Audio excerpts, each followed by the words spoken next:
Hola, ¿qué tal? Buenas noches, buenos días, buenas tardes a todas, a todos. Estamos aquí en una sesión más del podcast Psicología Política. El doctor Carlos Rivera y su servidor, David Martínez. Vamos a hablar sobre el tema de la marcha del domingo pasado. El INE no se toca. Es interesante por lo siguiente. El doctor Carlos Rivera ha sido funcionario en las elecciones, además de, su preparación académica, que es psicólogo, tiene una especialidad, una maestría y un doctorado y un postdoctorado en psicología política. Y un servidor tiene la licenciatura en ciencias políticas y la maestría en ciencias políticas también. Yo he sido observador electoral en las elecciones de 2006, 2009, 2012, 2015 y 2018. Y Carlos, como les comentaba, ha sido funcionario de casilla, es decir, la persona que recoge las credenciales para votar y que cuenta los votos el día de la elección. Algo que, sin duda, va a dar un panorama interesante a lo que es la reforma electoral. Carlos, muy buenas tardes, muy buenos días, muy buenas noches. ¿Cómo estás? Hola, muchas gracias y muchas gracias a todos los que nos escuchan. Nada más una aclaración. Sí, he sido funcionario de casilla, pero también, y lo digo con mucho orgullo, también he sido consejero electoral. Es decir, he sido desde escrutador, que es el que cuenta los votos. He sido secretario, que es el que suma los votos. Presidente de casilla, que es el que firma las actas.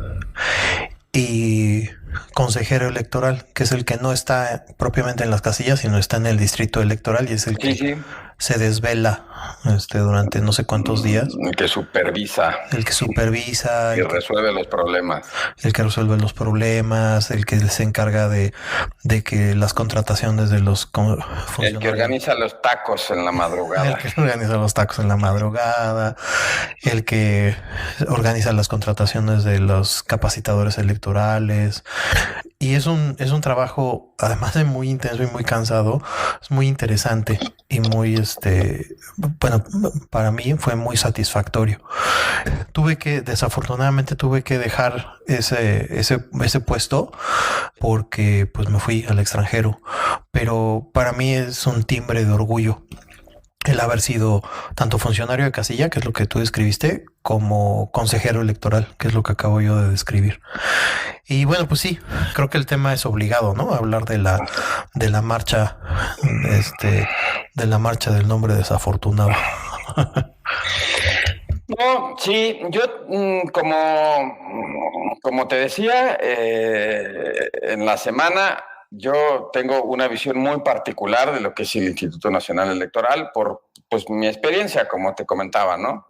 Mi experiencia desde el punto de vista de la observación electoral y, híjole, he visto cosas increíbles. Entonces, ya vamos a hablar de eso, pero a ver, creo que hay algunos puntos en común entre tu visión y la mía, y la primera debería ser que, en efecto, el Instituto Nacional Electoral, como antes el Instituto Federal Electoral, es una institución central. Sí, creo que nadie debe poner en duda el papel que juega hoy en día el INE como árbitro, y eso es algo que debe estar fuera de la discusión. O sea, es decir, me parece que sí necesitamos los mexicanos una autoridad que se dedique a la organización de las elecciones. Lo que creo que ya no estamos de acuerdo, tú y yo, y por tanto también una buena parte del país, es todo lo demás. Entonces, yo cuando doy mis pláticas a mis alumnos y en las universidades en las que he estado y demás, que pues ya sabes que siempre digo lo mismo, ¿no? Que México no existe, ¿no? Pero que México tiene 1 millón de problemas y que todo lo hacemos mal, pero que lo único que hacemos bien es la comida y las elecciones. Y eso lo comprobamos ahora el 6 de enero, ¿no? Del año pasado. La distritación y la redistritación electoral. Aquí tengo el libro del gerrymandering. Es que es increíble. O sea, tú sabes, y la audiencia ahora ya lo sabrá. Yo divido mi vida entre México y Estados Unidos, en Texas en particular, Austin. Y yo veo de primera mano ahí en el Departamento de Ciencias Políticas de la Universidad de Texas en Austin, los efectos que tiene. Lo vi la semana pasada que fue la elección en Estados Unidos, los efectos terribles, nocivos, espantosos que tiene el gerrymandering en Estados Unidos. El gerrymandering no tiene en realidad una traducción así literal, pero es la redistritación a modo, la distritación a modo de los distritos electorales en Estados Unidos para que un partido gane siempre las elecciones. Entonces imagínense que hay distritos en Texas, por ejemplo, el distrito 34 me parece que es el que va de Austin casi hasta la frontera, hasta San Antonio llega. Entonces, ¿cómo es posible que un distrito, imagínense, sería el equivalente como que un distrito electoral comenzase en Miguel Hidalgo, en la capital de la Ciudad de México, y llegase casi hasta Tapachula, Chiapas, ¿no? Entonces, es una aberración, de veras. David y yo llevamos discutiendo esto 25 años, ¿no? Y cuando discutimos esto, yo siempre le digo lo mismo, ¿no? Le digo, claro que tenemos problemas. El INE tiene, antes IFE, tiene 1000 problemas y México tiene 1000 problemas, pero de verdad les juro que palidecen esos problemas ante la forma de estructurarse de las elecciones en Inglaterra. En Holanda no, en Holanda la verdad es que están muy bien estructuradas, y en Estados Unidos. Es impresionante cómo, sobre todo el gerrymandering, la distritación y redistritación a modo de los distritos electorales. De verdad, es asqueroso ver cómo se pueden hacer unas cosas absolutamente racistas con la distritación electoral. Y eso es algo de lo que en México deberíamos estar orgullosos, verdaderamente orgullosos de cómo se hace la distritación electoral. Y es algo que no se dice, no se sabe, no se promueve, ¿no? Pero bueno, esas son minucias, como el libro ese que tanto me gusta, de minucias del lenguaje, ¿no? Pero bueno, creo que son minucias del electorales aquí.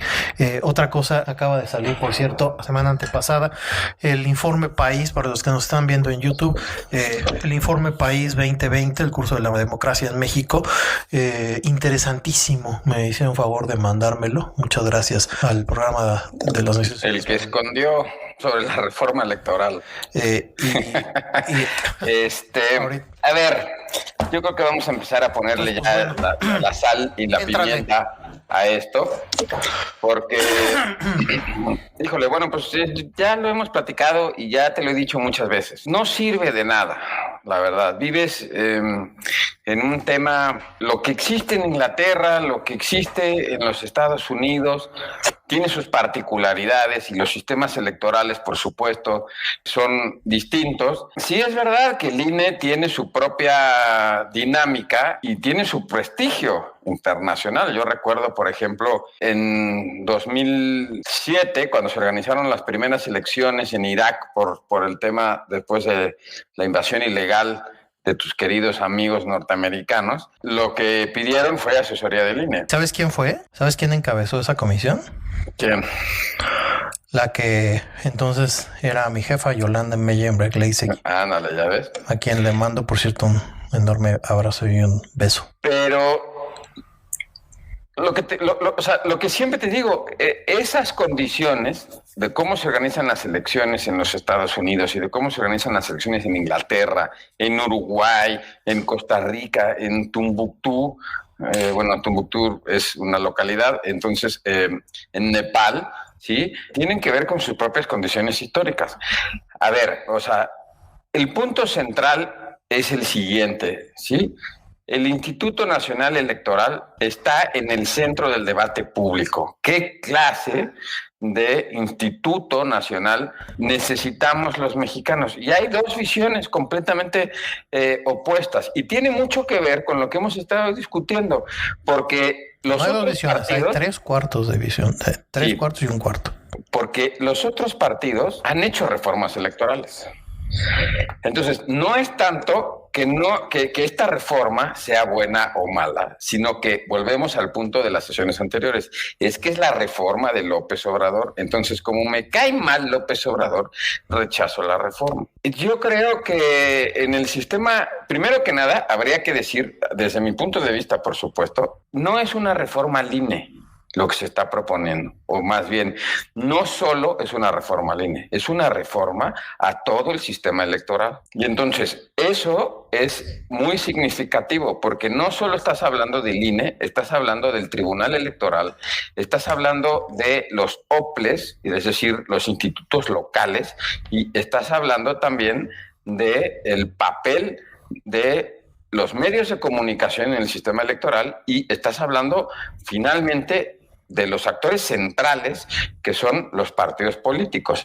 Entonces, es una reforma que no solamente toca al INE. Entonces, este nuevo mantra, el INE no se toca, pues la verdad no resiste el mínimo análisis histórico, porque los otros partidos, o sea, el PRI y el PAN sobre todo, que son los que han ejercido el poder antes que Morena, han tocado al INE. O sea, lo transformaron, el PRI lo crea por unas elecciones del 88 para dar certificado, o sea, para dar certeza a las elecciones, y se crea el primer instituto ciudadano. Y después se transforma por las elecciones de 2006 y finalmente se transforma después de 2012. Pero ¿por qué se transforma? Para darle gusto a tu Mesías, porque él hizo un berrinche de unas elecciones que él jura que hubo fraude y que nunca se ha podido demostrar. No, ahí estás equivocado. No tiene. Pero o sea, la primera reforma. Ponte el micrófono porque no te oyes. Ponte el micrófono porque no te oyes. Ah, sí, se me olvida. O sea, la reforma. La primera reforma tiene que ver con. ¿Cuál? La de 2000. La de 1977, la reforma política del 77, que empieza a abrir el sistema político y por lo tanto crea el sistema electoral, ¿sí? Y el INE se crea por esta famosa caída del sistema en el 88. Y se transforma por la famosa caída del sistema en el 88. ¿Encabezada por quién, perdón? Por Manuel Bartlett, el que hoy es el director de la Comisión Federal de Electricidad. También, o sea, si nos vamos a meter en ese tipo de cosas, yo también te puedo recriminar que, por ejemplo, que fueron a marchar, ¿sí? Roberto Madrazo y el Bester Gordillo. De eso quiero hablar. Ahorita quiero decir una cosa. Para mí, ese tipo de cosas son quiero decir algo guajoloteras. O sea, yo creo que lo interesante es el fondo. O sea, y es muy interesante entender que no es una reforma nada más al INE, es una reforma a todo el sistema electoral. Ahora, dado que tú estás diciendo que esas reformas se dan gusto, sí es cierto que a partir del 2000 hay un cierto patrón en las reformas electorales. Primero que nada, son reformas que se presentan después de una elección presidencial y que se ejecutan en una elección intermedia. Entonces, eso es muy interesante porque las elecciones intermedias históricamente son menos complejas que una elección presidencial. Pero también es cierto que esas reformas no han, digamos, quitado para una parte de la población, que tú vas a decir tú entre ellas, y no es verdad, no le acaba de dar, podemos decirle, confianza. Volvemos a los valores de las emociones, volvemos a la sensación de que algo está trucado.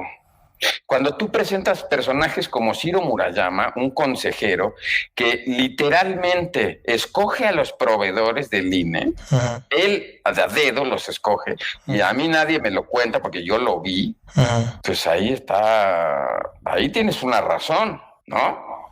O cuando tienes a los magistrados electorales que de repente te dicen en declaraciones absurdas que no alcanzan 600,000 pesos al mes. ¿No te alcanzan para vivir 600,000 pesos al mes, Carlos?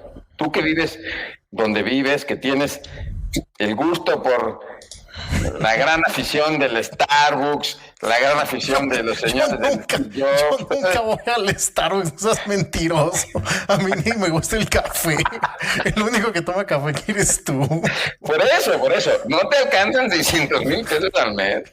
Entonces yo creo que lo de fondo, por eso te digo, o sea, al final hay que debatir las ideas de fondo, y creo que la idea de fondo es una reforma al sistema electoral. Y tú mencionas el informe País, ¿no? Con está cuestiones muy bueno. absurdas. Ya lo leíste. Preguntas a Transparencia cuánto costó el informe País. Transparencia te da un dato y al día siguiente sale el consejero presidente diciendo no, costó nada más 45,000 pesos.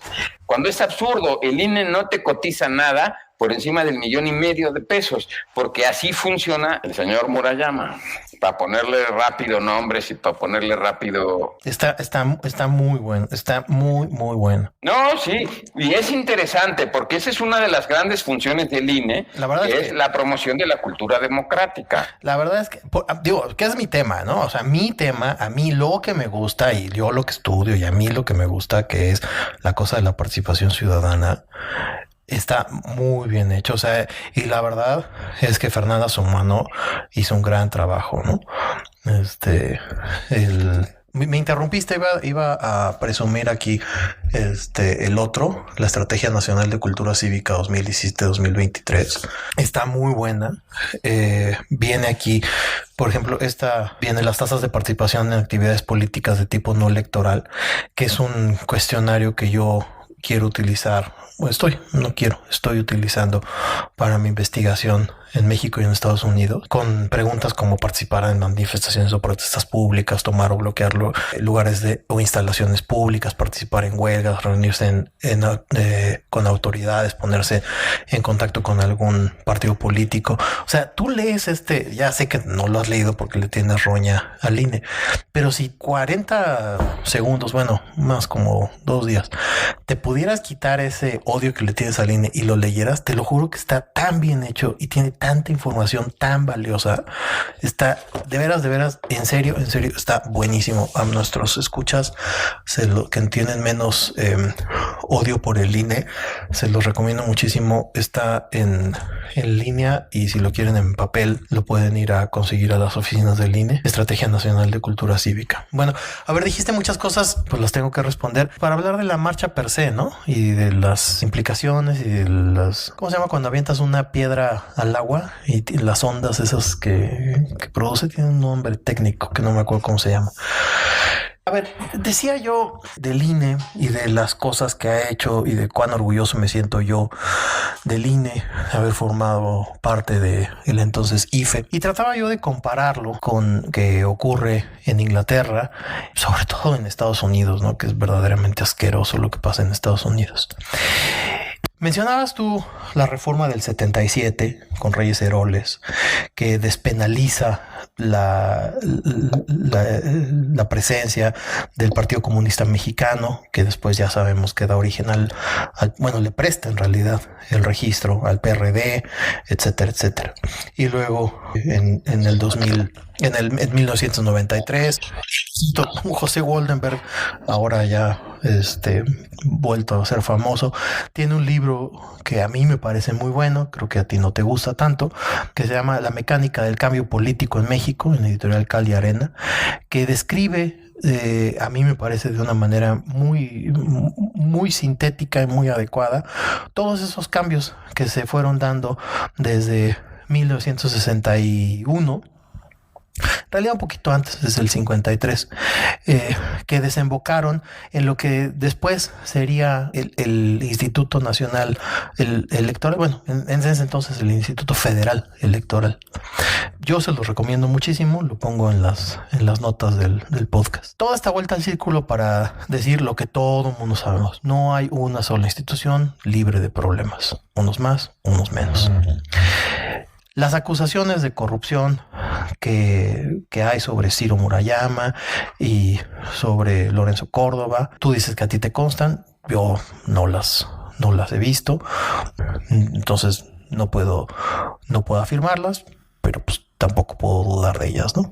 Pero lo que sí me parece es que cuando tú dices, es que no es una reforma del PG, no es una reforma de López Obrador. Pues claro que lo es. Es una reforma del sistema político. Pues sí, sí es cierto.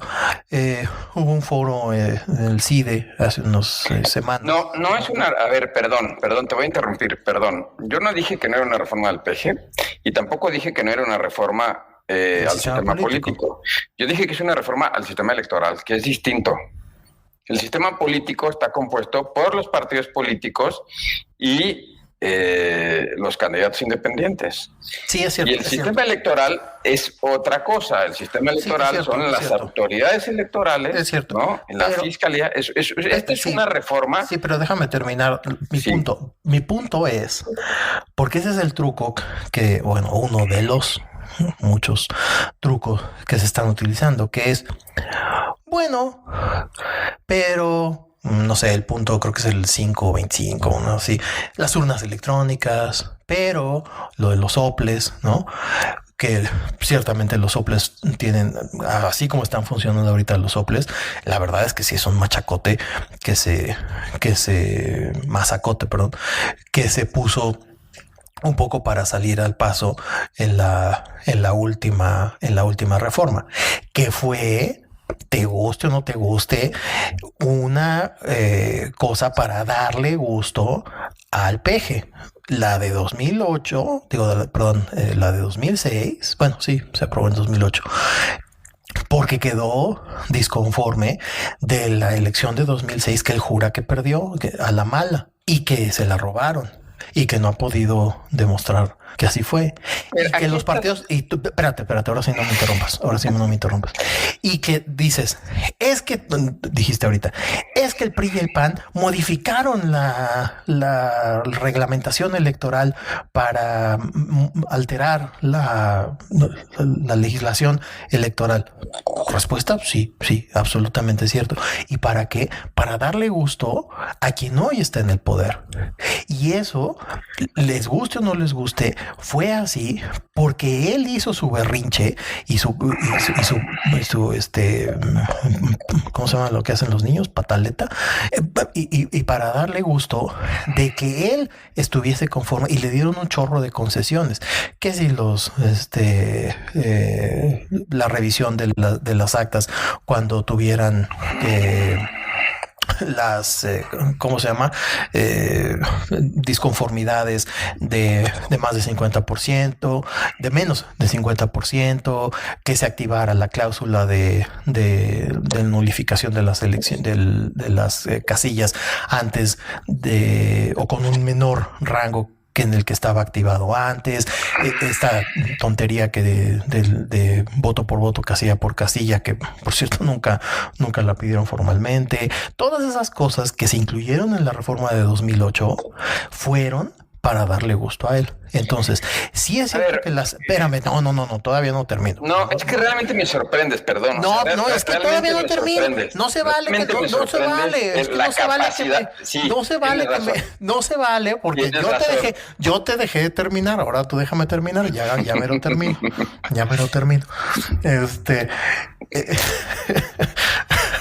Por eso les gusta el podcast, porque nos interrumpimos. Así tenemos 30 años.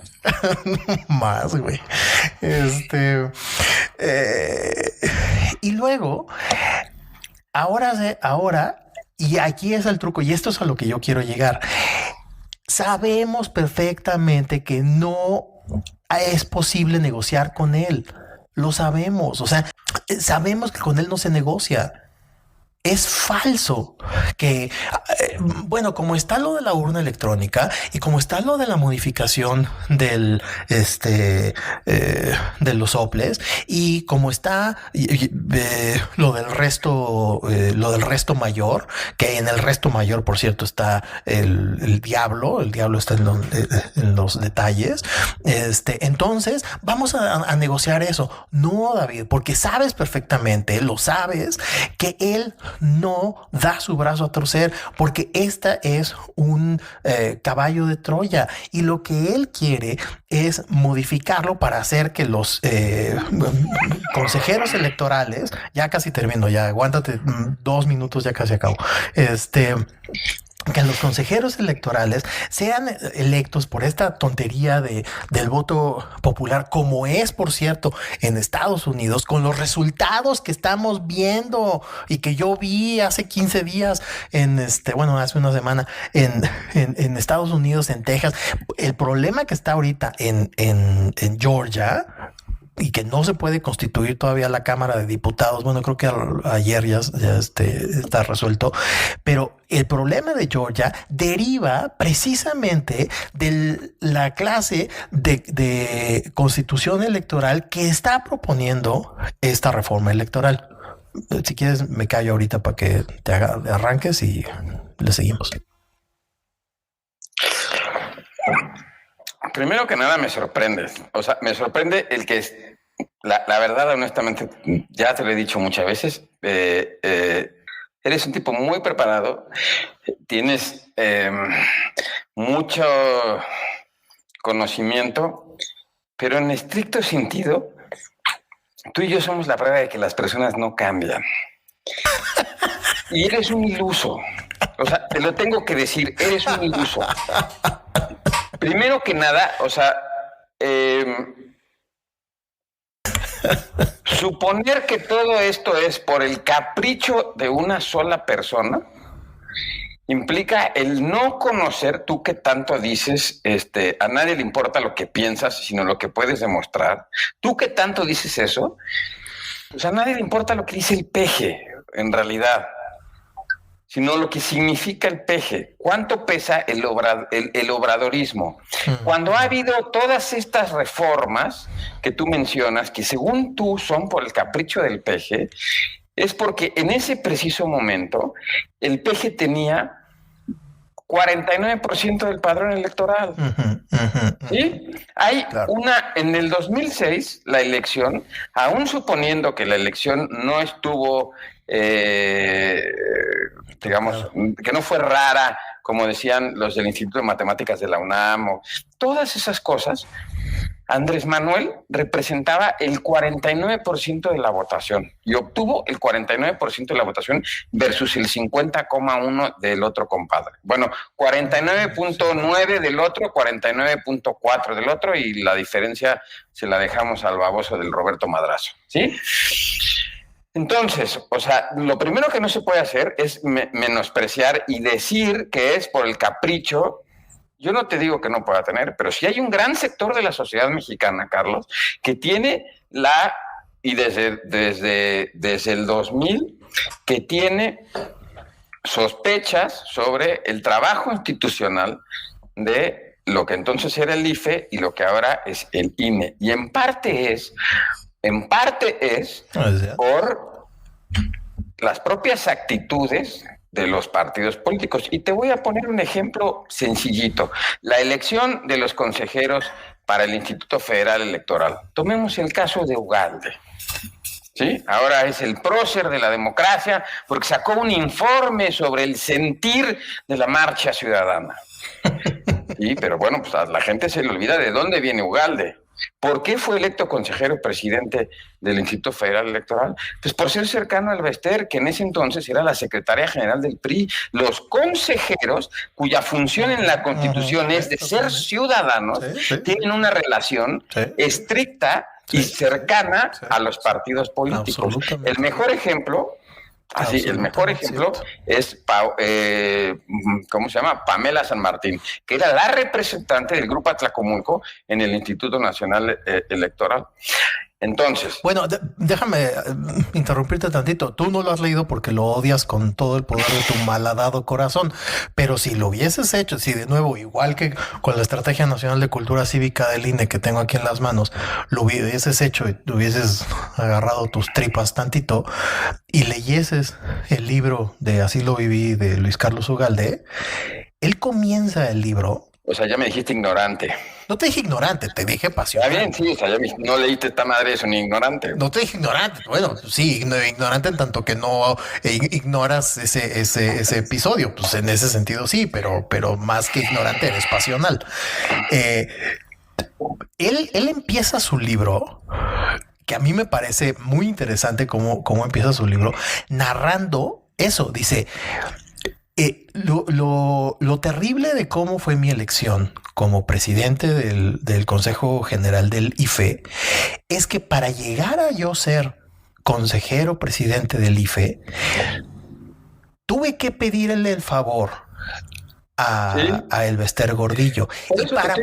Y para pedirle el favor a Elbester Gordillo, al mismo tiempo que tuve que pedirle el favor, me tuve que separar de ella. Y entonces narra que fue él, ya sabes, vive aquí a la vuelta, aquí en el parque Lincoln, ¿no? Aquí en Polanco, y ella vivía a 2 cuadras. Bueno, pues, por eso, entonces tu idea original de tener consejeros ciudadanos narra exactamente lo que tú estás diciendo. Por eso, no se cumplió. No se cumplió, pero entonces a lo que voy es a que esa estructuración institucional se va corrigiendo. Y el truco, que ya sé, ahorita me vas a decir, pues sí, entonces apruébenlo y lo corregimos poco a poco y entonces ya tenemos una nueva estructuración y lo corregimos. Sí, nada más que no estoy de acuerdo. No se va corrigiendo porque los actuales consejeros, o sea, nada más quedan 3 que se van a ir ahora en 2023, en abril,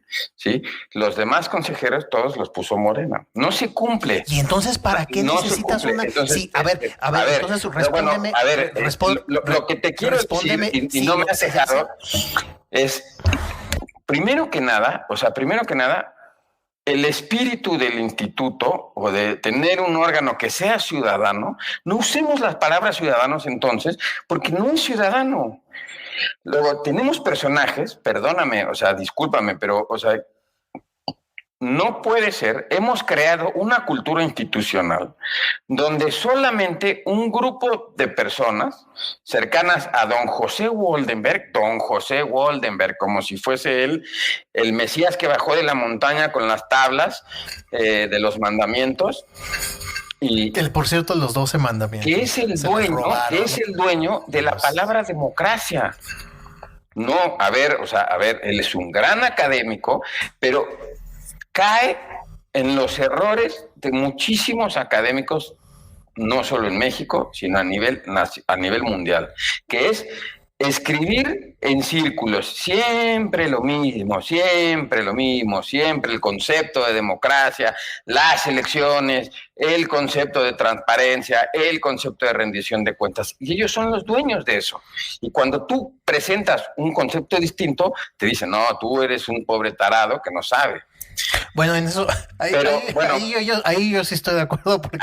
Aquí lo que te quiero comentar es, primero que nada, o sea, yo digo, y te lo vuelvo a repetir, no se puede ser ilusos. Vamos a tomar, por ejemplo, ahora todo el mundo critica lo de los soples, que por qué... La propuesta original de desaparecer los soples es del señor Manlio Fabio Beltrones, que la presenta en la legislatura, en la primera legislatura de Peña Nieto, cuando se da la reforma electoral, ¿sí? Y entonces ahí, toda esta serie de personajes que ahora salen dándose do de pecho, desgarrándose, y te lo puedes consultar en internet. Sí. Consulta las columnas de Carlos Marín, consulta los audios de Ciro Gómez Leiva, sobre lo que decían. Oye, pero quiero decir una cosa que a mí me parece que es importante.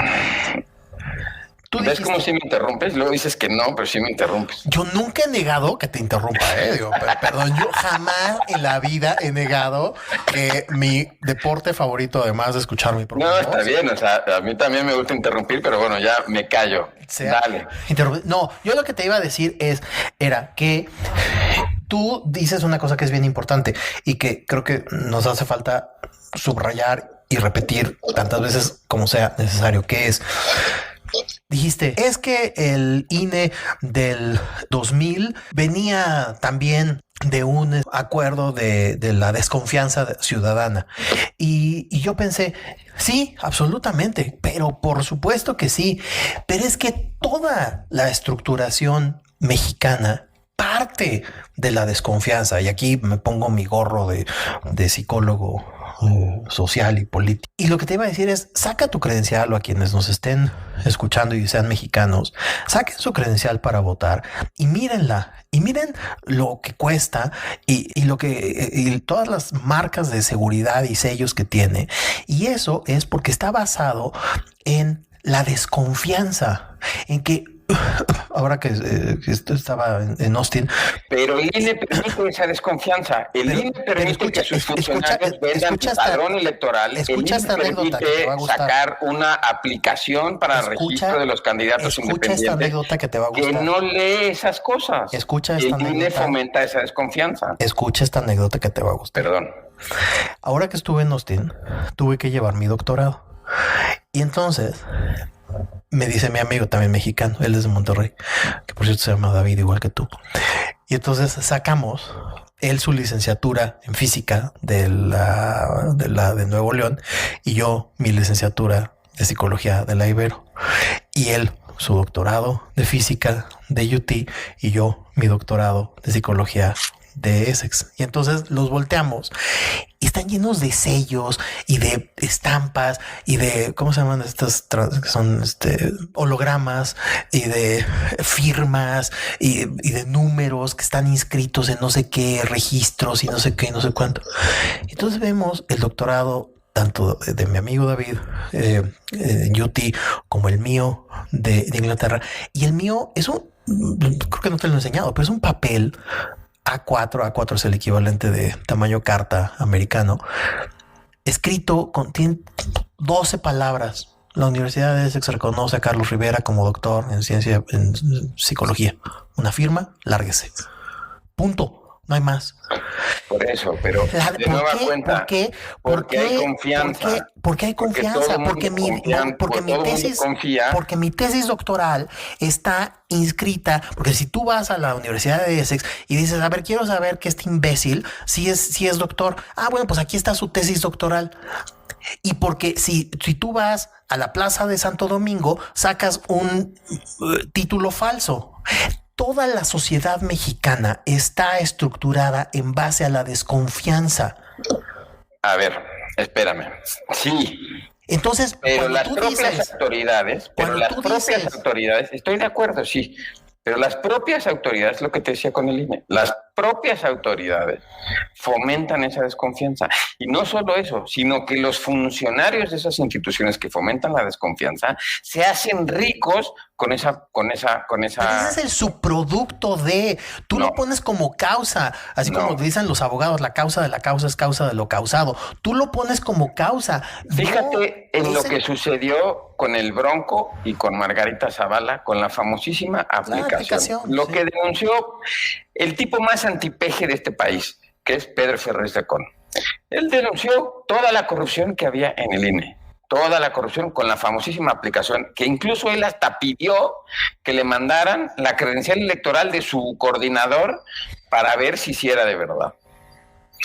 Es el propio instituto, gente del instituto, que fomenta esa desconfianza, a pesar de que la credencial, como tú bien señalas, tiene N cantidad de candados de seguridad. Para ser rico, porque no hay otra palabra para decirlo, al grupo del secretario técnico del INE, el señor Edmundo, no sé qué, Jacob, ¿sí?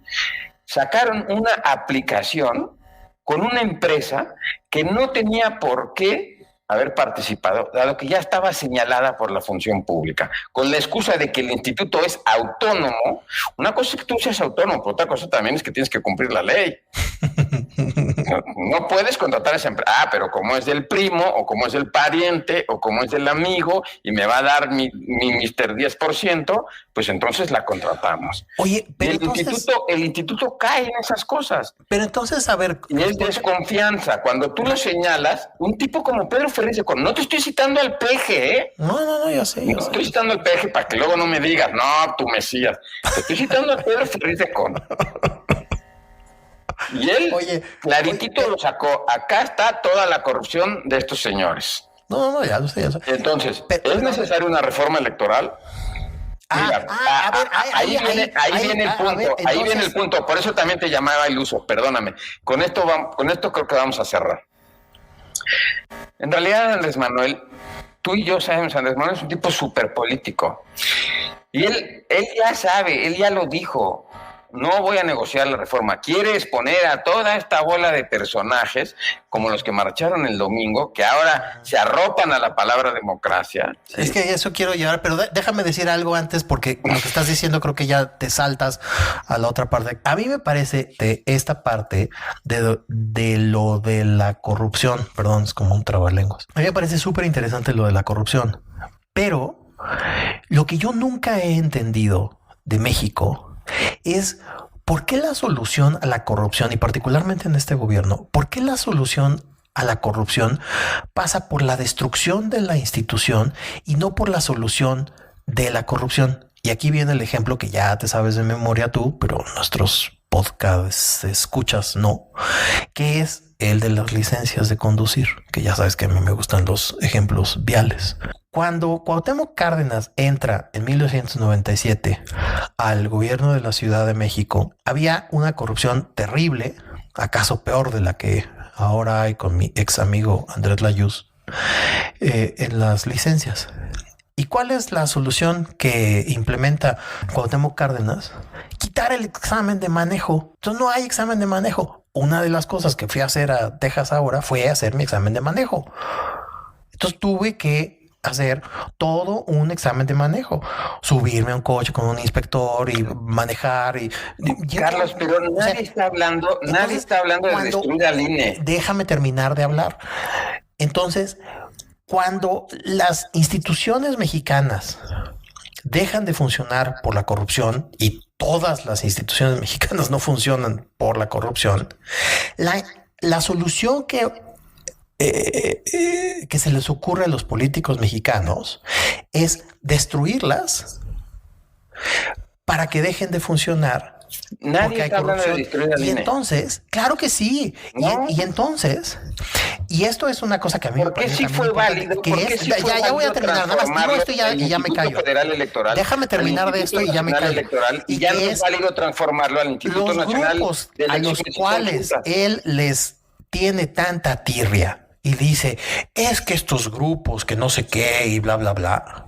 Esos grupos, perdóname, pero esos son los mismos grupos que tú y yo sabemos, porque tú y yo estuvimos metidos en ese ajo, y en cierta medida lo seguimos estando, que lo ayudaron a llegar, porque son los que necesitas para llegar, y son los que antes, en los 70, tenían el membrete del PRI, y ahora tienen el membrete de Morena, y ahora van a tener, y antes tuvieron el membrete del PAN, y después tendrán el membrete de Movimiento Ciudadano y posteriormente tendrán el membrete de la alianza bla, bla, bla, bla. Porque esa es el sistema político mexicano. Político ahí sí, perdón mi equivocación de hace rato por confundir político con electoral. Así funciona. A ver. Porque en México no hay eso que tú y yo hemos discutido hasta el cansancio, un sistema que, te guste o no te guste, Fox estaba más o menos construyendo el sistema electoral que el INE más o menos tiene. Yo no estoy diciendo que el INE sea perfecto, a pesar de que yo mismo haya tangencialmente participado. Pero escúchame, quiero que me respondas una pregunta literal. ¿Por qué sí es válido transformar al Instituto Federal Electoral en Instituto Nacional Electoral y no consideras válido transformar al Instituto Nacional Electoral en un instituto Nacional de Elecciones y Consultas. ¿Por qué? ¿Y por qué dicen que lo están destruyendo? O sea, antes sí era válido pasar de IFE a INE, pero ahora no es válido pasar de INE a INEC. Bueno, no, papito, no. Y luego, o sea, antes sí era válido decir, no, los soples. Los soples no, ¿para qué queremos tantos soples? No sé qué. Y ahora, no, ¿cómo vamos a destruir el federalismo electoral? ¿Sí? Bueno, yo no estuve... Y aquí me lleva a un punto con el que te lo mencioné en un principio, porque es el tipo que lo propone, como odian al peje, y todo lo que el peje dice, ya es automáticamente te entra la... ¿cómo se llama? La temblorina. Entonces es no. Técnicamente eso se llama. Entonces, bueno, pues, ahí no sé, me parece. Pero bueno, yo lo que te quería decir, a ver, ya también te lo he dicho, desde mi experiencia. Nada más déjame decir una cosa. Yo estuve en contra de que desapareciera el IFE y se transformara en INE, y estuve en contra de lo de los soples. Siempre. Sí, porque a ti nada te gusta. Por eso, tienes un iluso y nada te gusta. Pero, no, porque creo. No, es la verdad, o sea, es la verdad. O sea, nada te gusta. Pero el punto del final es el siguiente. A ver, mira, porque yo no quiero que terminemos como en Georgia hoy en la noche. No vas a terminar como en Georgia porque tú no eres Georgia. No, tú no eres Georgia. Tu cultura política es distinta. Tú no eres Inglaterra, donde tienes una maldita carta magna de 1257. Perdón, no lo tienes. Tú tienes una constitución que es de 1917 y que ha sido cambiada cerca de 400 veces. Entonces, ¿para qué tenemos a ver, ¿quién es el valiente en Inglaterra que se atreve a decirle al primer ministro y decirle, oiga, vamos a cambiar la carta magna? A ver qué le dicen. Le dicen, no, usted se va a la Torre de Londres por idiota. Con los cuernos. Bueno, no es eso lo que te quiero decir. Al final, lo que te quiero mencionar, una particularidad del sistema electoral, y esto es de todas las instituciones mexicanas, el sistema electoral está hecho, la verdad, para hacer un negocio. O sea, tienes, ¿por qué? ¿Cuál era la función primordial del IFE? Organizar la elección, dar certeza a la elección. El que los ciudadanos cuenten el voto es la máxima fortaleza del Instituto Nacional Electoral. No puedes acusar al pueblo de hacerse fraude a sí mismo. ¿Sí? ¿Por qué diablos le pones al Instituto Nacional Electoral una función que no le corresponde, como la de auditar a los partidos políticos, cuando tú tienes ya a una institución que se dedica a auditar, que es la Auditoría Superior de la Federación? Sí. ¿Por qué tienes una Fiscalía de Delitos Electorales? Sí. Cuando tienes un tribunal, una fiscalía. Que te juzgue el tribunal, o sea, que te juzgue el tribunal. ¿Sí? Encima es otro poder, porque la fiscalía depende, pues, al final, de un órgano autónomo medio raro, que no se sabe si es autónomo o si depende de la presidencia de la República, ¿no? Entonces hay justicia a modo, es decir, es mi cuate, pues te perdono, y si no eres mi cuate, pues vas al tambo, ¿no? Cuando de verdad, pues ahí está el Tribunal Electoral. Luego, otra cosa que se nos ha pasado por alto también. La ley mexicana, el sistema electoral, pasa por alto una institución fundamental. Hay antecedentes que son gravísimos de violación de los derechos humanos y no los toca la Comisión Nacional de Derechos Humanos, los tiene que tocar el Tribunal Electoral. A ver, espérate. O sea, si los derechos políticos son derechos humanos, la Comisión debería poder pronunciarse. Pero la sacrosanta Constitución te dice que los derechos políticos no son propiedad de la Comisión Nacional de Derechos Humanos. Bueno, pues entonces ve y explícaselo a los ingleses. Ve y explícaselo a los norteamericanos. Tú tienes una cuestión como la del doctor Simi en 2012 o Jorge Castañeda. Conste que no te estoy poniendo ejemplos que tienen que ver con el peje. ¿Qué fue lo que hicieron? ¿A dónde se fueron a quejar? A la Comisión Interamericana de Derechos Humanos. ¿Y qué dijo la Comisión Interamericana de Derechos Humanos? Violaron sus derechos políticos, modifiquen la ley, mexicanos babosos. ¿Y qué hizo el gobierno mexicano? Nada. 4 años después decidió, bueno, sí, es buena idea porque ahora nos conviene tener candidatos independientes. Pues no. Pues ahí está, entonces estamos de acuerdo. En eso estamos de acuerdo.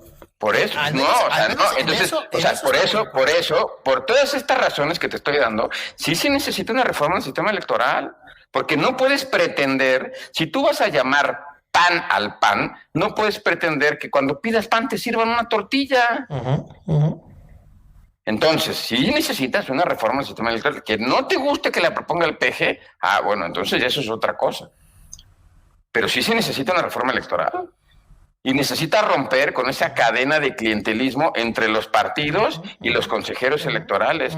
Porque la función fundamental del INE, la función fundamental desde que se crea el instituto, es organizar y dar certeza a las elecciones. Entonces podemos poner la casilla y que entonces tú vayas y cuentes los votos. Esa es la mayor fortaleza.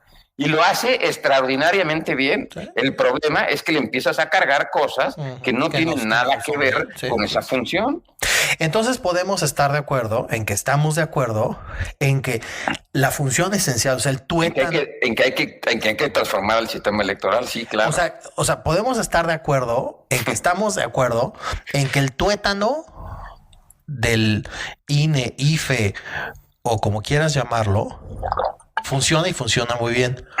Porque en realidad el tuétano la función esencial del INE, que es organizar elecciones, en realidad la hacen los ciudadanos. La hacen los ciudadanos y la hace un sistema profesional que viene desde hace muchos años, desde antes de que yo estuviera ahí, que se ha ido formando, que tiene un conocimiento acumulado de décadas y que funciona muy bien. Que eso sí funciona. Podemos estar de acuerdo en que estamos de acuerdo en que, como toda institución humana, requiere de una adecuación. Podemos estar de acuerdo en que estamos de acuerdo en que hay cosas, personajes a su interior que requieren de ser adaptados, modificados, transformados. En donde yo difiero contigo es en cosas como que sean electos por voto popular y cosas así.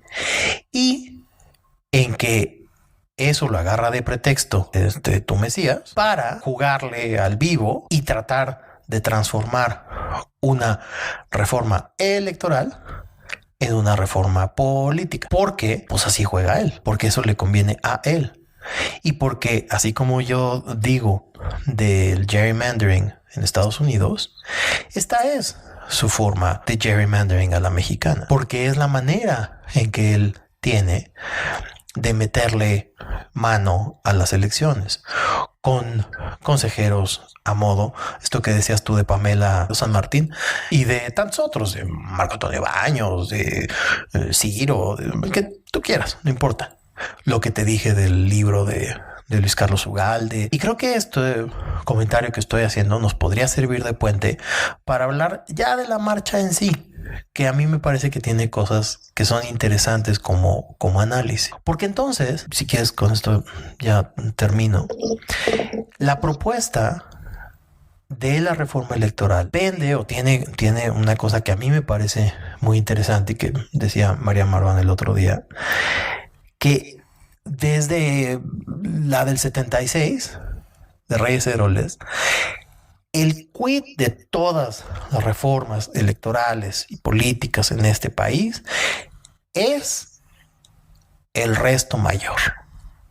Y nadie le quiere jamás entrar al resto mayor, porque ahí es de donde se forman las mayorías. Porque Morena no tenía por qué tener más del 8% y que Porfirio, por cierto, es el pleito eterno de Porfirio desde el 97, que es ¿por qué diablos le das más del 8% al partido mayoritario?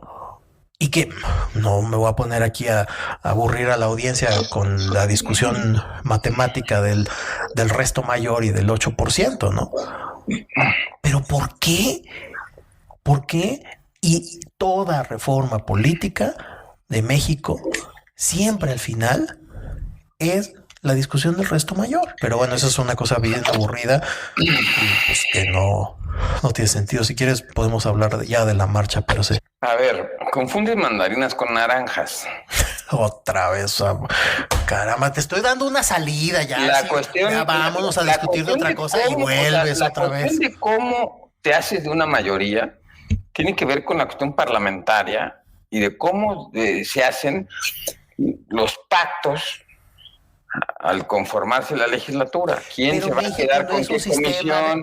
¿Quién se va a quedar con no sé qué cosa? Necesitamos la cosa del resto mayor. Y entonces el punto es que eso, aunque puede estar relacionado con el resultado electoral, porque finalmente un diputado es electo por un mandato popular, pues ya no es una cuestión electoral, ya es una cuestión de derecho parlamentario. No, porque otra vez, bueno, sí, en parte, sí tienes razón en parte. Entonces, pero por eso te digo, que estás confundiendo mandarinas con naranjas. No, estoy confundiendo mandarinas con naranjas. No, señor. Y luego el punto central, el punto central es, tú tienes una institución que su máxima fortaleza es que le da voz a los ciudadanos el día de la elección. Pero usa esa gran fortaleza, ¿sí?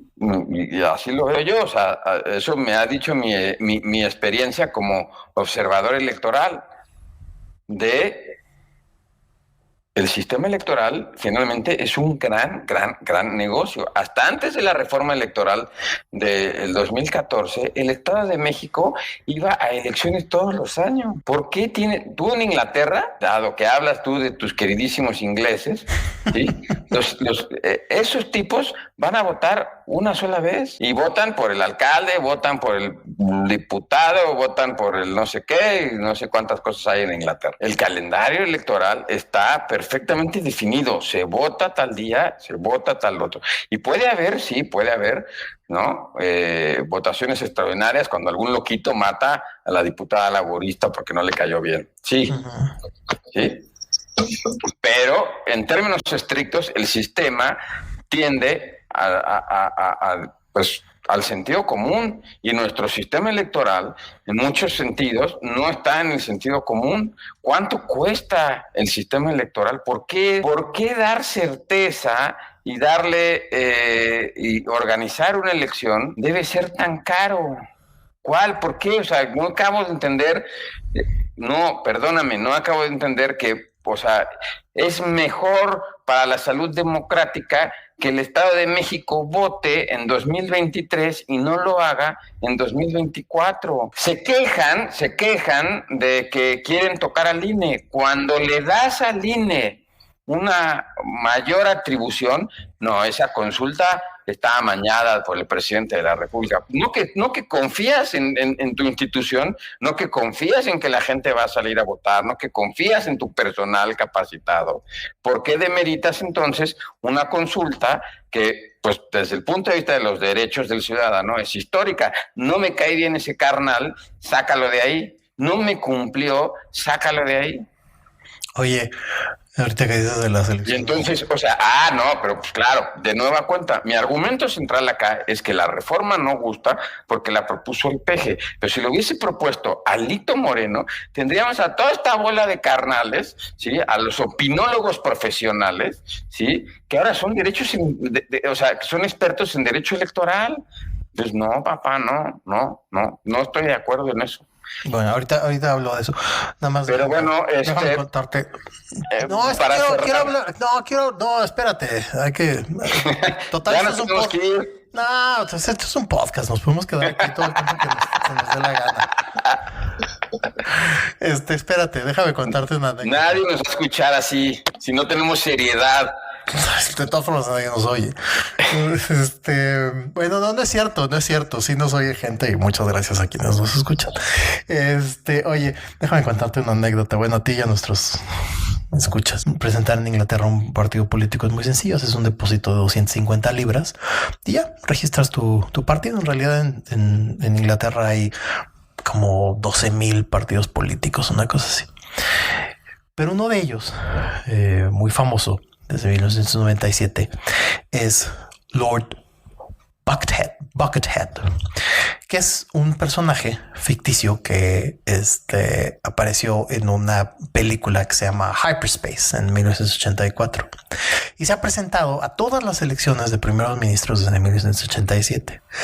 La más reciente fue con Theresa May en 2019 y se presentó por un partido que se llama el Monster Raving Loony Party, algo así como el partido de los más locos de todos los locos. Y ganó algo así como 250 votos, una cosa así. Por toda esta anécdota para decir que cuando ganas las elecciones en Inglaterra, tú ganas un distrito y la noche de las elecciones te tienes que presentar en lo que aquí sería el distrito electoral del INE, ¿no?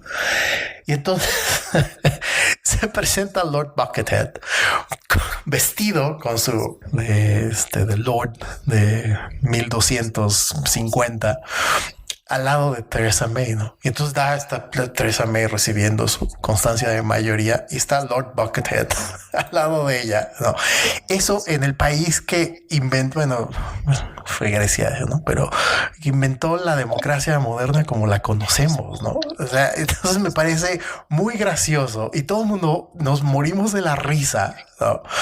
De ver a Lord Buckethead junto a Theresa May, que es la primera, bueno, que en ese momento era la primera ministra de Inglaterra, compartir el escenario con Lord Buckethead. Y ahí busca la foto. Si quieres, luego te la mando, la pongo en las notas del podcast, ¿no? En fin. A ver, vamos a hablar tantito de la marcha y ya si quieres nos despedimos. La marcha como tal, así, o sea, el hecho de la marcha. ¿Cómo? A ver. La marcha. A ver, o sea, es de nueva cuenta... Yo tengo cosas que decir. Yo ya te dije mi opinión. Y es algo muy similar a lo que sucedió en 2006, en 2004, perdón, con la marcha contra la inseguridad, cuando AMLO dice puro pirruris. Y el resultado fue que volvió a ganar la elección en 2006 con mayoría absoluta. Y creo que va a volver a pasar lo mismo. Yo tengo cosas que decir. Yo no estoy de acuerdo o no estoy del todo de acuerdo, o si lo quieres poner positivamente, estoy parcialmente de acuerdo cuando dices que esta es una marcha anti-PG porque la presentó la reforma electoral el presidente y que entonces eso técnicamente fíjate que podríamos hacer un podcast de eso. Se llama técnicamente se llama negative partisanship, que lo que quiere decir es no me importa qué o quién sea la propuesta contraria o el candidato contrario, como es del partido político opuesto, yo estoy en contra de él, que es lo que tú estás diciendo. Y es muy interesante psicológicamente, en psicología política se ha estudiado por qué ocurre eso. Se hacen experimentos en donde se presenta, por ejemplo, tú que eres bien pinche chairo, te presento un panfleto, pero no te pongo de quién es. Y entonces te digo, a ver, ¿qué te parece este panfleto? Y entonces tú dices, no, pues me gusta tal cual y cual. Y entonces resulta que ese panfleto era de, yo qué sé, ¿qué partido odias tú? El PAN. Y al final te revelo que era del PAN. Y entonces empieza todo un mecanismo de raciocinio de tu parte para decir, no, lo que pasa es que en realidad yo no es que coincida con el PAN. Lo que pasa es que y empiezas a racionalizar el por qué. Ya no sé si te fuiste. Se le fue la luz al señor Carlos. Entonces, bueno, sufrimos una cuestión con internet. Un saludo a Manuel Barlet que cortó la luz. Bueno, y entonces, ¿qué onda con la marcha? No sé, como te dije, la marcha a mí, como te decía, a ver, es un tema parecido para mí a lo que sucedió en 2004 con la marcha por la inseguridad. Y el resultado de esa gran movilización es que despertó a las bases del obradorismo y permitió que se ganara, se sobrellevase el proceso de desafuero y se ganase por mayoría absoluta y se ampliasen las bases del López Obradorismo en la elección de 2006. A mí me parece que esta situación se puede llegar a parecer a eso. ¿Por qué? A ver, amplía. ¿Cómo? ¿Por qué? Sí, o sea, amplía tu idea. ¿Por qué? O sea, porque el dicho o el argumento de los críticos es a quien está agitando más bien son a las bases opositoras, pero tú estás diciendo lo contrario. No, está agitando a sus propias bases.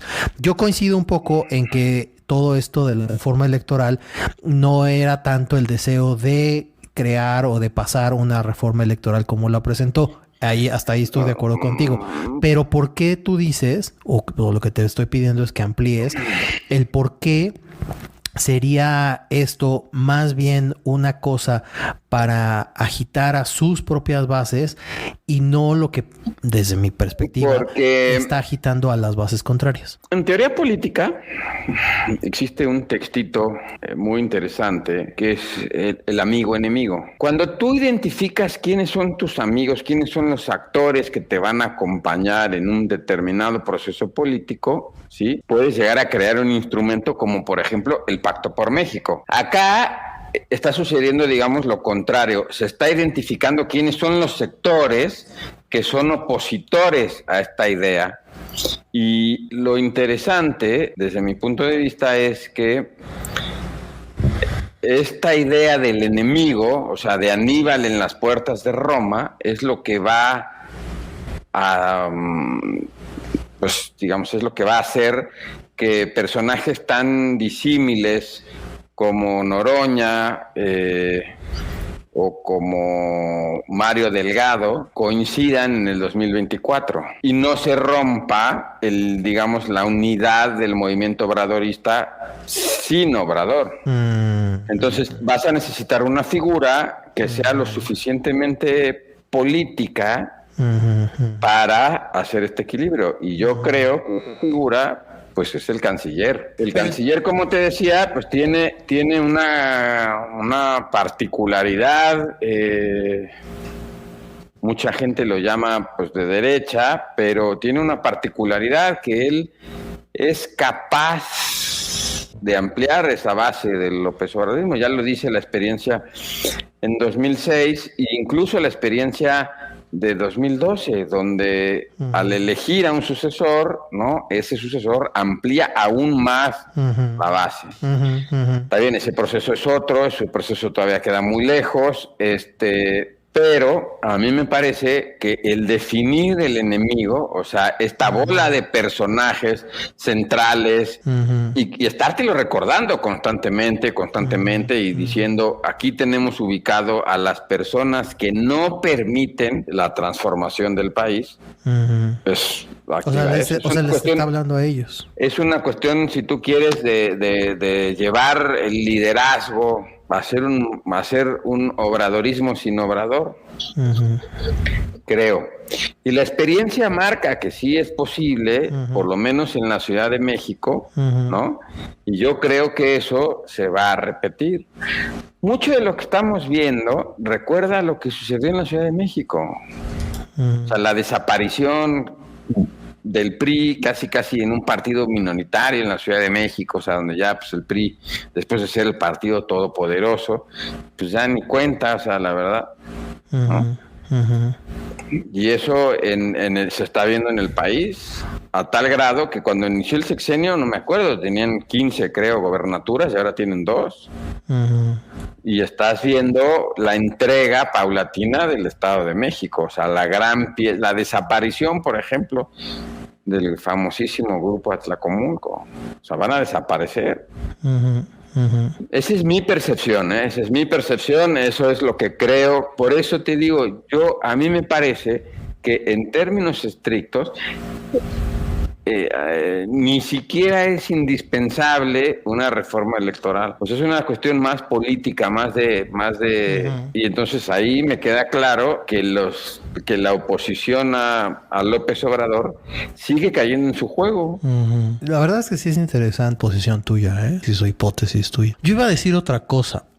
Yo iba a decir algo que, a la luz de esto que tú estás diciendo, la verdad es que toma una perspectiva distinta. Yo lo que iba a decir era... A mí me pareció interesante la marcha porque, como lo dije hace rato, a mí me gusta la participación ciudadana. Y esta es una forma de participación ciudadana de personas que normalmente no participan en política, que no les interesa, que son renuentes a la política en muchas formas. A mí por eso me gustó esta manifestación. Me gustó también porque a pesar de que estuvo organizada en sus inicios, financiada incluso por partidos políticos y por organizaciones, Claudia X González y todo esto, a mí me parece que los propios asistentes los rebasaron. Es decir, que se los comieron. Y que fue más allá de lo que ellos mismos esperaban de la defensa de una institución que, como decíamos ahorita en el primer segmento, los ciudadanos defendían su derecho a tener algo de ellos. Entonces, en ese sentido, a mí me gustó gratamente. Me gustó también el que las clases medias, muchas de las cuales le dieron el triunfo a López Obrador en 2018, hoy estén ahí y estén diciendo, pues fíjate que siempre no, porque hoy las elecciones, aunque ya sé que eso no le gusta a él y no lo entiende y no le parece y lo manifiesta como un fraude, hoy las elecciones se ganan con márgenes muy pequeñitos, 0.56% y demás. Así se ganan las elecciones hoy en día. Entonces, ¿y quiénes son quienes ganan las elecciones? Estas personas. Los que ganan las elecciones son justamente estas personas quienes se manifestaron, las clases medias. Las clases medias que además en México son súper pequeñitas y cada vez menos, además desapareciendo. Entonces, a mí eso fue lo que me gustó. ¿Qué no me gustó de la marcha? No me gustó que a fuerzas se tienen que organizar a través de partidos políticos. Pero también eso me parece natural. ¿Qué tiene de malo que así sea? No me gustó ver ahí al Bester y en eso me parece que el presidente, o sea, lo ocupa muy bien. Miren aquí estos personajes, esto que tú estás diciendo, ¿no? Que le está hablando a su propia base para mantenerlos todavía unidos alrededor suyo y que no se le desbalague la borregada, ¿no? Eso pues no me gustó. Pero también comprendo que este es el proemio del prólogo, del inicio de algo que se está formando. Y que, como decía mi abuela, la cera que hay es la que arde. Es decir, esta es la sociedad que tenemos. Este es el México que tenemos. Y estos son los partidos políticos que tenemos. ¿Yo quisiera tener partidos políticos suecos? Sí. ¿Yo quisiera tener a Olof Palme? Sí. Pero no lo tengo. Porque no vivo en Suecia, ni en Dinamarca, ni en Polonia 1984. Entonces, como no tengo a Olof Palme, ¿no? Tengo a esto, ¿no? Otra cosa que me gustó, por cierto, que quiero decir, me gustó mucho cómo confrontaron a Alito, cómo le dijeron, no, a ver, cabrón, no nos gusta lo que estás haciendo. Y que eso, bueno, malo, lo que tú quieras, esa presión ciudadana causó en parte, no estoy diciendo que solo eso, pero causó en parte que el PRI haya reculado. Eso me gustó. ¿Qué no me gustó en la marcha? Pues las anécdotas, lo que siempre pasa, ¿no? Esta señora, el indio de Macuspana y eso, ¿no? Del otro lado, que yo lo considero más grave, la verdad, lo que ocurrió del otro lado, ¿no? O sea, una diputada de Morena persiguiendo ciudadanos e insultándolos, y siendo muy agresiva con ellos, me parece mucho más grave que una ciudadana ejerciendo su derecho a ser ignorante y racista, ¿no? O sea, no está bien, desde luego que no está bien, pero me parece mucho más grave, o sea, pero por kilómetros más grave, el que una diputada de Morena, el partido en el gobierno, persiga, insulte y les grite a ciudadanos. Eso sí me parece gravísimo. Entonces, pues eso a mí me parece que es así como las evaluaciones a mis alumnos, ¿no? Bueno, regular y malo. Ahora, ¿qué creo que va a pasar? Yo pienso, número uno, que pues está ardido, como dicen. Sí, es cierto. Psicología política lo que dice es el enojo causa las emociones negativas, lo que causan es que las personas actúen, busquen información, y él ha hecho eso. Ha hecho que los insultos constantes, los denuestos, ha hecho que las personas se enojen con él, y al enojarse con él busquen información y participen. Entonces, yo no sé qué tanto eso les ha electoralmente, hoy que estamos hablando de cosas electorales, eso qué tan electoralmente sea benéfico para él. Yo no estoy muy de acuerdo. Esta cosa de estar insultando a una base con la que ganó, yo no estoy tan seguro de que sea positivo. Ahora, las encuestas de salida rápidas que he visto, la verdad es que no parecen estarle haciendo mucha mella a su popularidad, lo cual estaría en línea con la hipótesis que dijiste hace un momento, que es él solamente tiene interés en hablarle a su base, y todo lo que hace tiene, así como en música, yo no leo música, pero creo que tú sí, es leerlo así como en clave de sol, o en clave de fa, o en clave de la. Todo tiene que ser leído en clave electoral. ¿Cuántos puntos significa esto para su cosa electoral? Y en ese sentido, a mí me parece que hasta que yo oí tu hipótesis, yo pensaba que sí era un tropiezo, un pequeño abollón en su carrocería, pero esta hipótesis que acabas tú de decir, la verdad es que sí me lleva a pensar, la verdad. A ver, no sé. No sé si las personas que fueron a la marcha ganan la elección. No lo sé. La verdad no estoy seguro. No lo afirmaría con tal rotundidad como tú. Por otro lado, también veo que Alejandro Encinas tiene una frase que me gusta, que dice: lo nuevo no acaba de nacer, lo viejo no acaba de morir. Me parece una frase muy acertada para ciertas imágenes de la marcha. Más teniendo en cuenta que en política las casualidades no existen. 3 días antes de la marcha hubo una entrevista exclusiva en Milenio de la maestra, donde se refirió a una serie de personajes, a una serie de actores políticos, una serie de temas. Me hizo recordar mucho a esto que te decía de Ugalde. O sea, cómo esta serie de personajes han lucrado con el sistema electoral. Entonces, la pregunta que me hice fue: ¿por qué ahora? Y, bueno, pues sí, porque le dieron un partido político. O sea, ¿cuántos recursos no obtuvo la señora gracias al Instituto Nacional Electoral? ¿No? Y recuerda que pues, el presidente del partido era nada más y nada menos que su yerno, ¿no? Aunque están peleados, ¿no? También es cierto que me parece que el mexicano tiene muy corta memoria. Yo creo que estos personajes que salieron en la marcha, pues no pueden hablar de democracia. O sea, perdóname, pero un priista no puede hablar de democracia. O sea, perdóname, no hay nada más antidemocrático que la cultura política del revolucionario institucional. Es una cultura donde manda el presidente y su partido. Entonces, de que tú defiendas no sé qué, no sé, pues yo la verdad no lo veo.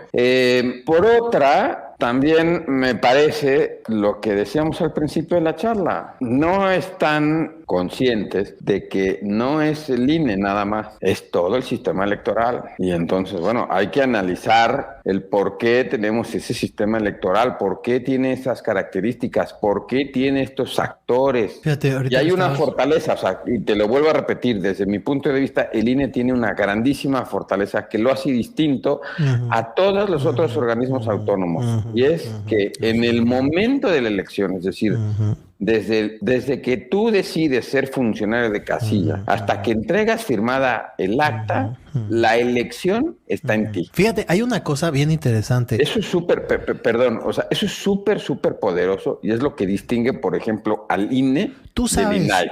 tú sabes que el presidente de casilla, en todo ese periodo, desde que se constituye hasta que entrega, tiene el poder de llamar a las Fuerzas Armadas. Sí. Y de suspender los derechos no solo eso, tú tienes el poder de parar una patrulla y decirle, llévenme al distrito electoral porque tengo el acta y necesito llevarla ahorita. Y la policía, por ley, te tiene que llevar. A mí me llevaba la policía. Exacto, tienes el poder, por ejemplo, de si ves algo que no te gusta fuera de la casilla, mandar a la policía y decir a ese que está ahí. No solamente a la policía, al ejército. Claro, sí.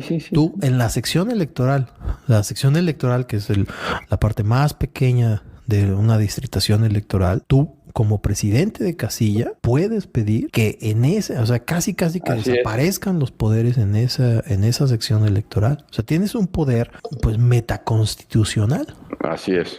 Es impresionante. Eso no hay, bueno, no sé si en ningún país del mundo, pero... Por eso te digo, desde mi punto de vista, esa es la gran fortaleza que tiene el sistema electoral mexicano. Ahora, déjame decir una cosa. Tú dices, no le puedes exigir a las personas que marcharon que sepan eso. Sí, claro, yo estoy completamente de acuerdo. Esta señora del video que tanto ha circulado de Indio de Macuspana, pues tú no le puedes pedir a esa señora que lea Przewski y sepa cómo se evolucionan los sistemas políticos y que considere que los sistemas políticos democráticos y postdemocráticos y el sistema presidencialista tiende por su propia naturaleza a irse a dos polos y que entonces va a haber esto que estamos experimentando en México, que es que se van naturalmente, a mí me parece, y que el presidente tampoco parece entenderlo muy bien, o poniéndose en dos polos. Eso es el sistema presidencialista. Przewski lo describe muy bien. Claro, y lo que te decía, a ver, o sea, piensa, tú empezaste. Y por eso digo lo de... Con tu caso de Georgia y con tu caso del Reino Unido, aunque el Reino Unido sí te da los resultados en el día, ¿no? Pero, por ejemplo, los Estados Unidos no. Los Estados Unidos tarda varios días en decirte, aunque tienes una participación muy fuerte del sector privado con sus exit polls y toda esa cosa. Pero otra vez, ya se me están pegando tus malditos anglicismos. Y ¿Ves? Escuela inglesa. En el caso mexicano no, pero sí es cierto que, por ejemplo, la casilla cierra a las 8, a las 10 tú ya tienes un conteo rápido que ya te dice más o menos con cierta profesionalidad, ¿no? ¿Quién es el ganador? Y eso es algo que... Y confianza. Por eso te digo, o sea, le da certeza y le da fortaleza al sistema. Lo que no está tan divertido, ¿no? Es que por ahí se juntan muchas veces muchos intereses de carácter económico que no deberían estar en una elección que por norma y por definición es ciudadana. Pero la propuesta del presidente, lo que propone, o entre las cosas que propone, es quitarle el financiamiento a los partidos políticos. O sea, y eso abre la puerta. Nada más déjame que eso abre la puerta, entre otras cosas. O sea, yo la verdad no entiendo por qué los mexicanos le tenemos tanto miedo a pagar las cosas por el precio que cuestan.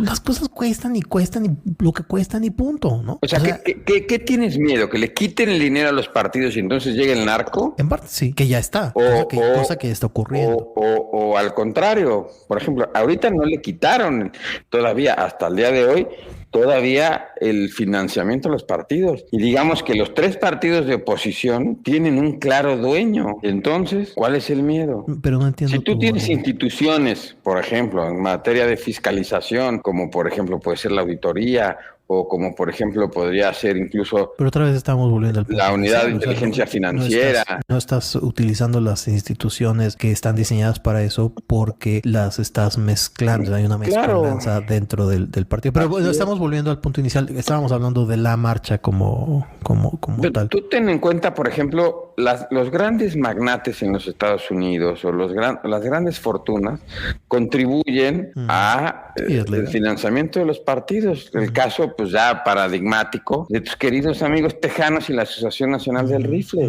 ¿no? Cómo se mueven en relación, y bueno, por eso, o sea, una democracia debe tener la capacidad de decir, bueno, sí, o sea, nos financia la Asociación Nacional del Rifle, y eso se hace con medios de comunicación.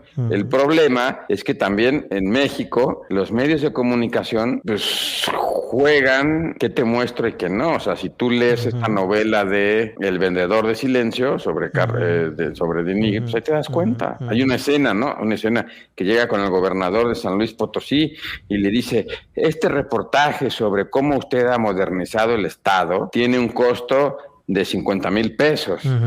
Y este otro, sobre cómo usted ha desfalcado al Estado, es gratis. Usted decide cuál se publica mañana. ¿No? Así son los medios de comunicación. Y entonces, bueno, pues, o sea, va un poquito más allá.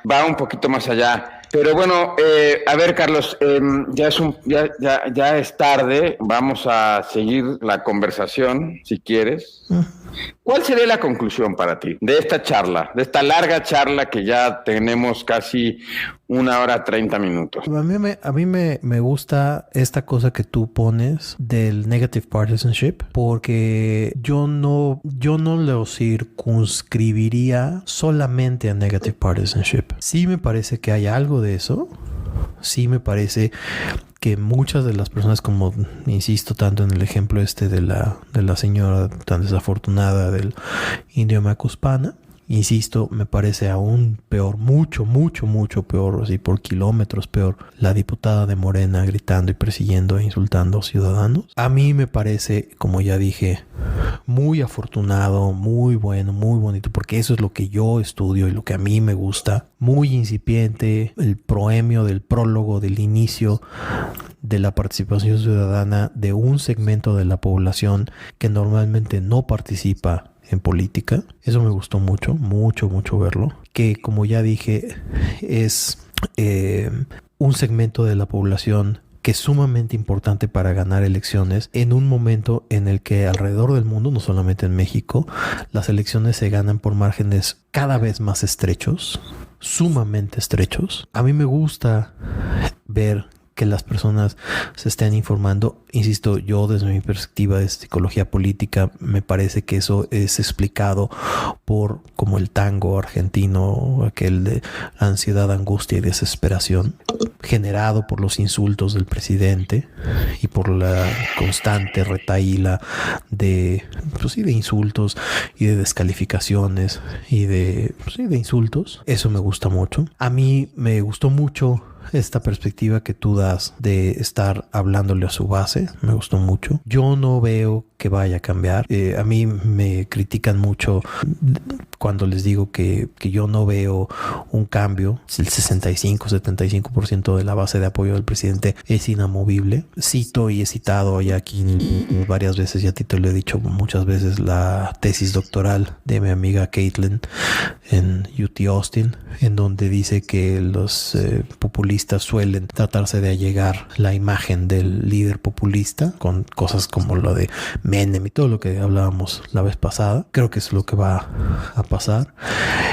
Y que esto es el inicio, ¿no? Esto es apenas el inicio de algo más. Que ese algo más me parece muy desafortunado que esté rodeado de personajes tan desagradables como el Bester, como Alito, como los partidos políticos, y que sea tan desafortunado que tenga yo, en mi caso personalísimo, que decir que la cera que hay es la que arde, ¿no? Que esto es lo que tenemos, ¿no?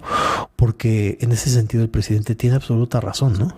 Son personas, pues, no sé si impresentables, ¿no? Pero que al menos a mí me provocaron la renuencia de acudir a la marcha, pero que al mismo tiempo es, como suele decir mi psicólogo, ambas cosas al mismo tiempo. Al mismo tiempo me dieron la esperanza de ver cómo la sociedad puede rebasar a personajes tan asquerosos como el Lester Gordillo o Alito. Entonces, pues ambas cosas al mismo tiempo, ¿no? Y pues a ver si nos echamos lo de negative partisanship, ¿no? Ya que tanto hemos estado, o yo al menos he estado mencionándolo en este episodio. O sea, porque psicológicamente a mí me parece muy interesante el concepto de negative partisanship, que es que no importa qué, quién o cómo, siempre y cuando venga de Morena o del PRI o del PAN o del PRD, lo que sea, yo voy a decir que no o que sí.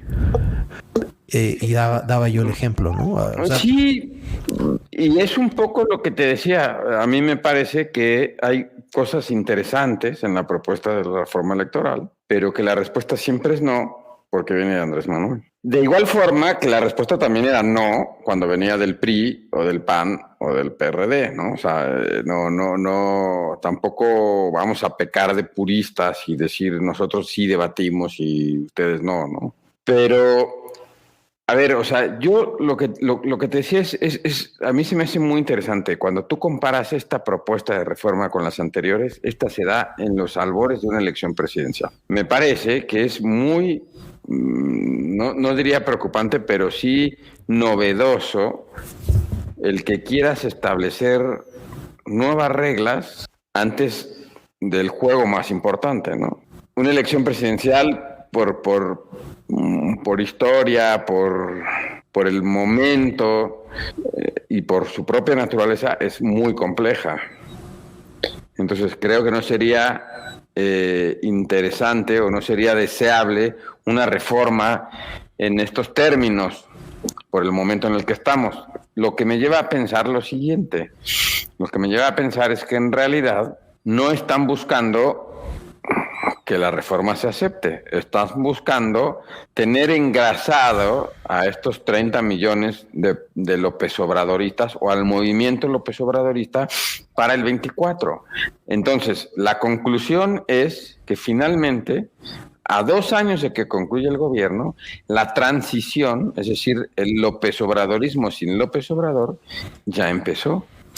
Oye, y tienes 2 años todavía de gobierno, ¿eh? O sea, tienes 2 años todavía de gobierno que... Oye, pero déjame hacerme el simpático. O sea, déjame hacerme el simpático. Esa cosa de meterle una engrasada a las bases es porque no tiene nada más que mostrar de resultados. No tiene nada más que ¿qué? Que mostrar en términos de resultados. Es decir, porque hay un sistema de salud que no funciona, una inversión que está desplomada, tienen una notoria incapacidad de gestión gubernamental, una política social que es clientelar. Tú eres de los que realmente cree, así como dijo Alito en los comerciales de radio, que este es el peor gobierno. Acuérdate que yo no creo, del país. Porque si tú leíste el último informe de la Organización para la Cooperación y Desarrollo Económicos, que dista mucho, pero muchísimo de coincidir con López Obrador, dijeron, y no tiene mucho tiempo que se publicó ese informe, habrá sido el viernes de la semana pasada, que dicen que México tiene un extraordinario clima de inversión y un extraordinario potencial en un futuro.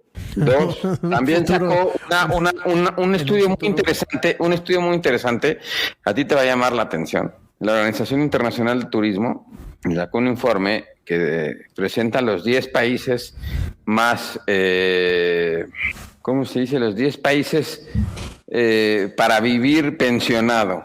Ah, sí. Oye, como una México alumna. es el tercero, o sea, México es el tercero. Panamá, Nueva Zelanda y México. Entonces, por eso, ¿tú crees que no hay resultados? ¿Tú crees que, Yo pienso que no. O sea, yo creo que más bien son los resultados que tú como persona, que tú como en tu grupo social esperas, pero yo creo que el panorama dista mucho de que el país está en la barranca o yéndose a la barranca. Yo pienso que hay un derrumbe en todos los indicadores que se miden globalmente, justo. Fíjate la fortaleza que tiene eso. O sea, ahí luego lo podemos discutir. Yo tengo una hipótesis medio medio rara. Yo creo que el peso no se va a la barranca por la gran cantidad de dinero de drogas que hay en el país. ¿Y por qué a él le encanta esta cosa de la paridad, no? Porque a él le encanta esta cosa de la paridad. Él tiene esta cosa de que la paridad peso-dólar es súper importante. Sí. ¿No? Y que en realidad el peso debería de valer 25, ¿no? O sea, ese es el precio real, ¿no? Y bueno, o sea, sí, de acuerdo, pero por eso te digo, o sea, para mí la realidad... O sea, tampoco es el país maravilloso, o sea, Foxilandia, ¿no? Que te venden desde el gobierno, pero dista mucho de estar yéndose a la barranca. O sea, creo que hay cosas que son muy interesantes. Y el problema, tú dices, ok, los servicios de salud. No, pero yo estoy dentro. A mí me parece que los indicadores, un sistema de salud que no funciona, la inversión, que es lo único que crea empleos y que baja el desempleo y sube el Producto Interno Bruto, hay una notoria incapacidad de gestión, sí. Hay una política social clientelar súper útil para sus... Pero fíjate, yo he estado... En términos de función del gobierno. En particular, por ejemplo, tú estabas mencionando los servicios de salud. Y podemos discutir luego los otros puntos, pero ya es tarde, ya llevamos 1 hora 40 minutos hablando. Ahora andas muy pico. Y lo que te quiero decir es lo siguiente. En particular los servicios de salud, yo he estado últimamente en el interior del país y de verdad, o sea, te das cuenta el cambio brutal que hay en relación, por ejemplo, con el equipamiento de los hospitales. No sé la atención, porque también no pasé a consulta, no nada. Y dices, bueno, o sea, eso de que dicen que se está cayendo el Instituto Mexicano del Seguro Social, pues yo no lo veo. Y no es que te estoy hablando del Hospital G.A. González, o no es que te estoy hablando del siglo XXI, o sea, te estoy hablando del Hospital 28 de Cuautla. O sea, no es así el de... Pero bueno. Pues Carlos, muy buenas noches, muy buenos días, muy buenas tardes. Muchas gracias por este debate. Ha sido, como siempre, un placer interrumpirnos mutuamente, decirnos nuestras verdades también. Bueno, y espero, bueno, que quienes nos escuchan... pues nos pongan sus comentarios y también lo hayan disfrutado. Sí. Nos pueden escribir a hola@psicologiapolitica.com si quieren, o a podcast@psicologiapolitica.com. Así es. Y bueno, pues ahora otro que quizás estaría interesante discutir, no te va a gustar, pero es Lula, es un fenómeno muy interesante. El lulismo. Ay, tú, es porque estás enamorado. Te da flojera, ¿verdad? Tú llevas 20 años enamorado de Lula. A mí Lula me da una... Pero es muy interesante, es muy interesante. Al cielo. O sea, digo, si quieres le entramos a Lula, porque tú llevas amando a Lula desde que estábamos en secundaria, pero bueno. Pues sí, bueno, vamos a buscar un tema. Muy buenas tardes, muy buenos días, muy buenas noches. Cuídense todas, cuídense todos. Por favor, déjenos sus comentarios. Se vale saludos a nuestras mamás. Y bueno, pues muchísimas gracias como siempre. Podcast @psicologiapolitica.com